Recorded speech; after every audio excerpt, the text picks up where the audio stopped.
굿모닝 TKPC 모닝 카페입니다. 화요일의 아침이 밝았습니다. 여러분들께서는 어디에서 이 유튜브 방송을 듣고 계신가요? 출근 중 자동차를 타고 계십니까? 아니면 고트레인으로 출근하고 계십니까? 혹시 부엌에서 음식을 만들고 계신가요?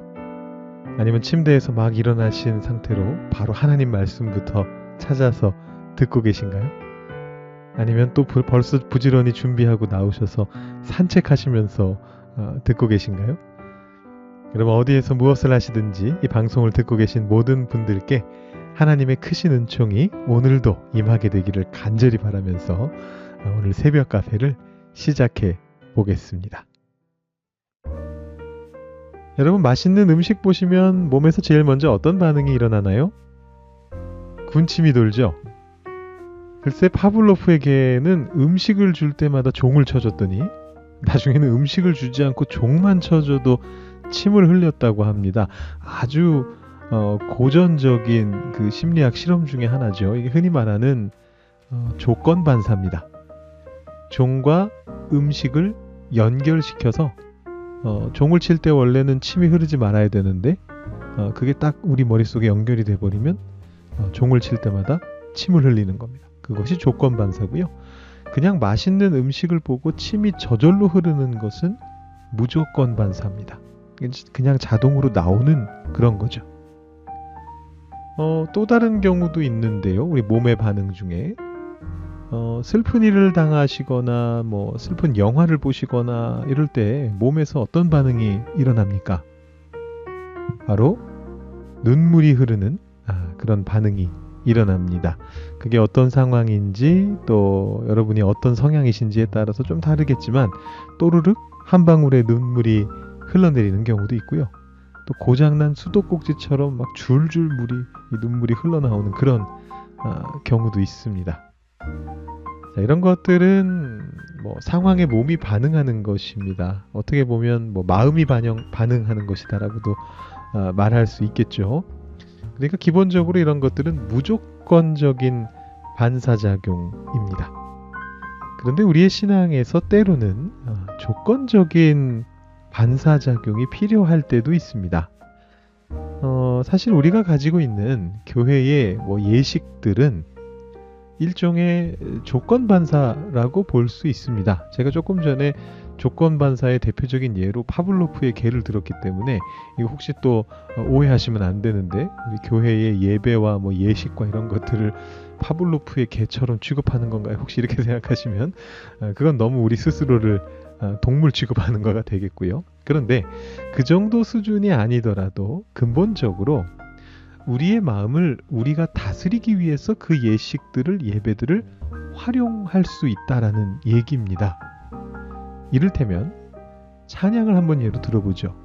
이 찬양이라고 하는 것은 특히 기쁨의 찬양이라면 우리가 지금 오늘 당장 기쁘지 않더라도 주님 앞에서 기뻐해야 한다는 것을 우리에게 상기시켜주는 그런 역할을 할 수가 있습니다. 그래서 마음이 기쁘지 않아도 당장 내 마음이 기쁘지 않아도 기쁜 찬양을 듣고 부르고 하다 보면은 주님 앞에서 기뻐할 수 있게 됩니다. 기쁨의 찬양이 우리를 도와주는 거예요. 항상 기뻐하라라는 이 바울의 명령, 주님의 명령이죠. 이 항상 기뻐하라는 명령을 도대체 우리가 어떻게 지킬 수 있지? 이런 생각이 들 텐데 이 기쁜 찬양을 우리가 부르는 것을 통해서 우리가 주님 앞에서 기뻐할 수 있게 되는 겁니다. 반대로 회개나 슬픔의 예식을 진행할 때에는 당장 눈물이 나지 않더라도 여러 가지 방법들을 통해서 그 예식 속에 있는 여러 가지 순서들을 통해서 우리에게 슬픔을 상기시켜 줄 수 있습니다. 더 깊이 회개하게 할 수 있습니다. 말씀을 천천히 낭독하는 것일 수도 있고 슬픈 음악을 활용하거나 진지하게 기도하거나 이런 것들을 통해서 우리가 그렇게 될 수 있죠. 오늘 우리에게 주어진 사무엘상 7장 말씀에서는 하나의 예식이 나오고 있습니다. 바로 물을 붓는 그런 예식이에요. 땅 위로 물을 붓습니다. 성경에서 물을 붓는 의식은 많은 경우에 비를 상징합니다. 비를 내리시는 하나님을 상징하는 의식이고 그래서 풍요를 상징하는 그런 의식입니다. 대표적으로 여러분 잘 아시는 사건 중에 엘리야가 갈멜산 위에서 바알과 아세라의 선지자들과 맞서 싸울 때 가뭄을 끝내기 위한 그 대결을 펼치면서 어떻게 하느냐 하면 제단 위에 물을 흥건하게 붓습니다. 이게 바로 하나님이 곧 비를 내리실 거라는, 그래서 우리가 이제 다시 흉년이 끝나고 가뭄이 끝나고 풍년이 올 것이다라는 이제 그런 상징이죠. 근데 구약에서는 조금 드문 편이긴 합니다만 오늘 말씀을 보시면 특별하게도 이 물을 붓는 것이 애통함을 상징하는 그런 모습을 볼 수가 있습니다. 7장 2절 보시면요. 괴가 기럇 여아림에 들어간 날부터 20년 동안 오래 있은지라 이스라엘 온 족속이 여호와를 사모하니라, 이렇게 되어 있는데, 이 사모한다라는 말이 우리말에는 그렇게 번역이 되었는데 영어 성경들을 보시면 lament 또는 mourn으로 적혀 있는 것을 보실 수 있을 겁니다. 슬퍼하는 것이고 애통하는 그런 것입니다. 지금 하나님의 괴가 블레셋에 빼앗겼다가 성소로 오지 못하고 여전히 먼 곳에 있다라는 것에 대해서 이스라엘 사람들이 마음을 쓰고 있고 애통하고 있는 겁니다. 그래서 그걸 물론 조금 의역한다면 우리말 성경처럼 사모하다 이렇게 번역할 수도 있겠죠. 그런데 기본은 어디까지나 슬퍼하는 것입니다. 이 단어 자체가 그런 뜻입니다. 자, 그래서 이스라엘 사람들이 그 괴 때문에 슬퍼하고 애통해 하니까, 사모하는 마음을 가지고 그렇게 하니까 사무엘이 이스라엘 자손들을 미스바라고 하는 곳으로 모아서 거기에서 물을 길어서 하나님 앞에 붓는 예식을 합니다. 그러면서 금식하고 죄를 회개하는 것을 연결시켜 가지고 어떤 그런 예식의 의식의 시간을 가지게 됩니다. 그러니까 이 예식은 기본적으로 뭐냐면 애통과 회개의 예식인 것이죠. 아마도 이 물을 붓는 것이 눈물을 흘리는 것과 유사하게 보여서 아마 이런 예식이 만들어진 게 아닌가 이렇게 생각해 볼 수가 있습니다. 유사한 표현이 사실은 예레미야 애가 2장에도 나오거든요. 제가 예레미야 애가 2장 18절부터 19절 상반절을 한번 읽어드려 볼게요. 그들의 마음이 주를 향하여 부르짖기를 딸 시온의 성벽아 너는 밤낮으로 눈물을 강처럼 흘릴지어다. 스스로 쉬지 말고 내 눈동자를 쉬게 하지 말지어다. 초저녁에 일어나 부르짖을지어다. 내 마음을 주의 얼굴 앞에 물 쏟듯 할지어다. 마음을 주님 앞에서 물 쏟듯 하여라 라는 어떤 비유적인 표현이 나오고 그 말과 함께 눈물을 강처럼 흘려라. 이 두 문장이 동일한 의미로 여기에서 사용되고 있습니다. 그래서 아마도 사무엘도 비슷한 의도로서 이 예식을 시행했던 것 같아요. 회개를 하기 위해서 눈물을 상징하는 물붓기 예식을 합니다.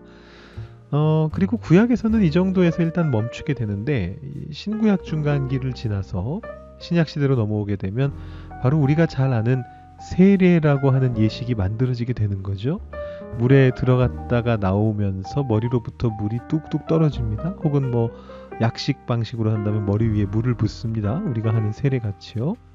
이런 물이 흘러내리는 모습 속에 여러 가지 이미지가 겹치게 되는데 그 중에 바로 죄 씻음의 회개의 이미지도 있는 겁니다. 그래서 넓게 본다면 오늘 말씀에 이 사무엘이 시행한 물을 붓는 예식이 세례 예식의 머나먼 고조 할아버지 정도 된다 이렇게 볼 수가 있겠습니다. 오늘 말씀에서 우리가 물 붓는 예식에 잠깐 집중해 봤습니다. 예식이 뭐가 중요한가 이렇게 생각하시는 분들도 계시겠습니다만 앞서 말씀드린 것처럼 이 예식이라고 하는 것이 우리 마음을 움직여 줄 때가 있습니다. 우리가 예식을 그저 진지한 마음 없이 늘 똑같은 것이 반복된다 생각하며 드리게 된다면 예식의 의미는 크게 축소되겠죠. 근데 반면에 어떻게 보면 똑같은 얘기인데요. 관점을 바꿔본다면 이 예식이 우리가 충분히 진지하지 못할 때에 여러 가지 여건 때문에 우리가 충분히 진지해지지 못할 때 우리를 진지하게 만들어주는 그렇게 도와주는 요소다라고 생각한다면 예식의 의미가 전혀 달라지게 됩니다. 여러분들께 주어지는 예식과 예배들을 통해서 그 도움을 받으셔서 여러분들의 신앙이 계속해서 새로워지고 진지해지고 의미를 가지시게 되기를 소망합니다. 우리 이렇게 한번 묵상을 이어가 볼까요? 제가 이런 나눔 질문 드려봅니다. 여러분들의 예배와 예식 참여에 대해서 스스로 한번 진단을 해보시죠. 이 아침에 새벽 카페에 참여하고 계신 분들은 사실 참여율이 높으시겠지만 단순하게 참여율만 생각하시는 게 아니고 내가 이 시간들을 통해서 무엇을 배워가고 무엇을 깨달아가고 무엇을 느껴가고 있는가, 이런 것들을 한번 적어보시면 좋을 것 같아요. 새벽 카페에 대해서 쓰셔도 되고 주일 예배에 대해서 쓰셔도 되고 수요 예배나 토요 새벽 기도 나오시는 분들은 그 예배에 대해서 생각해 보셔도 좋겠습니다. 그래서 그걸 한번 적어보시고요. 더욱더 매일마다 한 번 더 감격하고 한 번 더 깊은 깨달음을 얻고 오늘 하루의 삶 속에서 그 깨달음과 감격을 다시 생각하며 누리며 살아가시길 위해서 기도해 보시면 좋겠습니다. 제가 2분 정도 시간 드릴 테니까요. 여러분 한번 생각해 보시고 기도해 보시기 바랍니다.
네, 여러분 잘 생각해 보셨습니까? 이제 우리 오늘의 보온병 준비하는 시간입니다. 오늘의 보온병은요, 오랜만에 찬양입니다. 지난번에 아마 제 기억에 가장 즐겨 부르시는 찬양이 무엇인지 여쭙고 이제 그 찬양을 하루 종일 생각날 때마다 불러보시라 이렇게 말씀드렸던 것 같은데요. 오늘은 조금 카테고리를 나눠서 오늘 여러분의 마음이 좀 기쁨 쪽이신지 아니면 슬픔 쪽이신지 혹은 이도저도 아닌 상황이신지 아니면 오늘 특별한 누구를 만나게 계획이 돼 있으신지 이런 것들 한번 생각해 보시고요. 거기에 어울리는 찬양을 한번 불러보시고 들어보시면서 하나님을 향한 마음으로 승화시켜 나가시기를 요청을 드립니다. 기쁨의 찬양도 좋고요. 위로의 찬양도 좋고 의지를 다지는 그런 결단의 찬양 이런 것도 좋고 지혜, 감사, 사랑 여러 가지 그 장르들을 한번 생각해 보시면서 그 중에 한 곡 정도 여러분이 한번 찾아보시고 여러분 좋아하는 찬양 하나 골라보시고 그 찬양을 여러분 상황에 맞추시면서 부르시고 찬양해 보시면 좋겠습니다. 찬양을 통해 임하실 주님의 은혜를 기대하시면서 말이죠. 제가 짧게 마침 기도하고요. 우리 여러분 더 묵상하실 수 있는 시간 드리도록 하겠습니다. 하나님 아버지 감사합니다. 우리 이스라엘 백성들이 하나님의 궤를 향한 마음을 품고 있었고 애통하는 그 마음을 가지고 사모하는 그 마음을 가지고 사무엘에게 나왔을 때 사무엘이 물을 붓는 예식을 통해서 그들의 마음에 불을 붙였던 이 사건을 오늘 살펴보았습니다. 보았습니다. 우리들의 마음에도 예식을 통해서, 예배를 통해서, 이 새벽 카페를 통해서 불이 붙게 되기를 소망합니다. 때로 우리의 어떤 육체적인 컨디션이 좋지 않아서, 혹은 영적으로 눌리는 일들이 있어서, 혹은 주변 상황들이 안 좋게 돌아가는 것 때문에 우리가 주님 앞에 예민해지지 못하고 진지해지지 못하고 예배를 드리고 교회를 다니면서도 그냥 아무 생각 없이 다니게 될 때가 종종 있습니다. 그런 순간을 우리가 찬양을 통해, 예배를 통해, 예식을 통해 이겨낼 수 있도록 주님 도와주시고, 그것들을 통해서 우리의 신앙이 계속해서 새로워지고 진지해지고 의미를 가질 수 있도록 주님 역사하여 주시기를 간절히 소망합니다. 오늘 화요일 하루 동안에 우리가 이 찬양과 함께 동행하며 주님 만나고 깨닫고 감격하고 기뻐하는 하루 될 수 있도록 주님 도와주시옵소서. 감사드리며 예수님의 이름으로 기도드립니다. 아멘. 주님과 함께 행복한 화요일 맞이하실 수 있기를 바랍니다.